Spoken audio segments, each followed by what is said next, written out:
दर्पण स्टूडियो। নমস্কার সুধী দর্শক বৃন্দ, নিউজ বরাক দর্পণ স্টুডিও থেকে সবাইকে আবার শুভেচ্ছা। আজকের দেশ বিদেশের গুরুত্বপূর্ণ খবর এক ঝলকে আপনাদের কাছে পৌঁছে দেওয়ার চেষ্টা করছি। দর্শক বৃন্দ অবশ্যই পাশে থাকবেন এবং লাইক, শেয়ার এবং সাবস্ক্রাইব করে অন্যকে দেখার সুযোগ করে দেবেন। আজ সকালে প্রধানমন্ত্রী নরেন্দ্র মোদী ভিডিও কনফারেন্সের মাধ্যমে রোজগার মেলা সপ্তদশ পর্বে বিভিন্ন সরকারি বিভাগ ও সংস্থায় নবনিযুক্ত ৫১,০০০-এরও অধিক প্রার্থীর হাতে নিয়োগপত্র বিতরণ করেছেন। তাছাড়াও নবনিযুক্ত প্রার্থীদের উদ্দেশ্যে বক্তব্য পেশ করেছেন প্রধানমন্ত্রী। অনুষ্ঠানে উপস্থিত ছিলেন কেন্দ্রীয় মন্ত্রী জিতেন্দ্র সিং এবং সড়ক পরিবহন ও সড়ক মন্ত্রণালয়ের প্রতিমন্ত্রী অজয় তামতা। তামিলনাড়ুতে কেন্দ্রীয় তথ্য সম্প্রচার মন্ত্রী DL মুরগান প্রার্থীদের হাতে নিয়োগপত্র তুলে দিয়েছেন।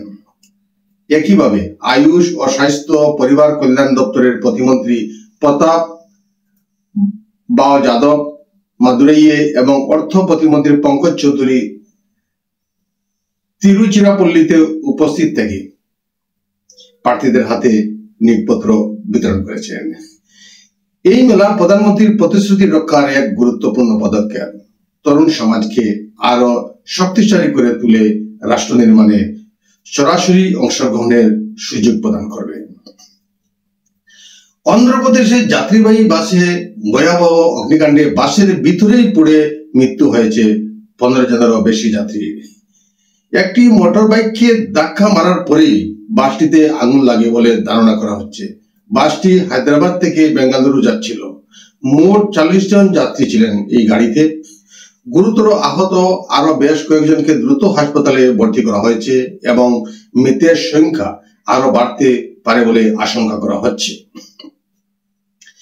জুবিন গার্গের মৃত্যুর তদন্তের স্বার্থে 20 অক্টোবর সিঙ্গাপুরে গিয়েছিল অসম পুলিশের বিশেষ তদন্তকারী দল SIT এর প্রতিনিধি। সিঙ্গাপুর পুলিশের সঙ্গে বৈঠকে মিলিত হয়ে জুবিনের মৃত্যুর তদন্ত সংক্রান্ত গুরুত্বপূর্ণ তথ্য অনুসন্ধান করেন SIT সদস্যরা। বৃহস্পতিবার গৌহাটি পৌঁছেছে 2 সদস্যের এই বিশেষ দল। আজ সংবাদ সম্মেলনে সাংবাদিকদের মুখোমুখি হয়েছেন SIT প্রধান মুন্না প্রসাদ গুপ্তা। আগামী 10 দিনের মধ্যে CCTV ফুটেজ হাতে পাবে SIT। সিঙ্গাপুর পুলিশই নিতে পারবে সে দেশের নাগরিকদের বয়ান। 90 দিনের মধ্যে সিঙ্গাপুর দাখিল করবে নিজস্ব প্রতিবেদন। পরবর্তী ব্যবস্থা নেওয়া হবে আদালতের মাধ্যমে, জানিয়েছে সিঙ্গাপুর পুলিশ। জুবিনের 2 PSA এর অ্যাকাউন্টে অস্বাভাবিক পরিমাণ অর্থ লেনদেনের প্রমাণ পাওয়া গেছে। তাদের বিরুদ্ধে আয় বহির্ভূত সম্পত্তি মামলাতে তদন্ত চলছে। 10 দিনের মধ্যেই ঘটনাস্থলে উপস্থিত প্রত্যক্ষদর্শীদের বয়ান পাঠানোর প্রক্রিয়া সিঙ্গাপুর পুলিশই সম্পন্ন করবে। দিল্লির বুকে আবার জঙ্গি সংগঠন ইসলামিক স্টেট IS এর নাশকতার ছক প্রকাশ্যে এলো।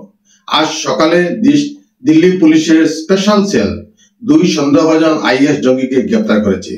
তারা দিল্লির সুরক্ষাগতভাবে স্পর্শকাতর এলাকায় হামলার ষড়যন্ত্রে জড়িত ছিল বলে পুলিশের দাবি।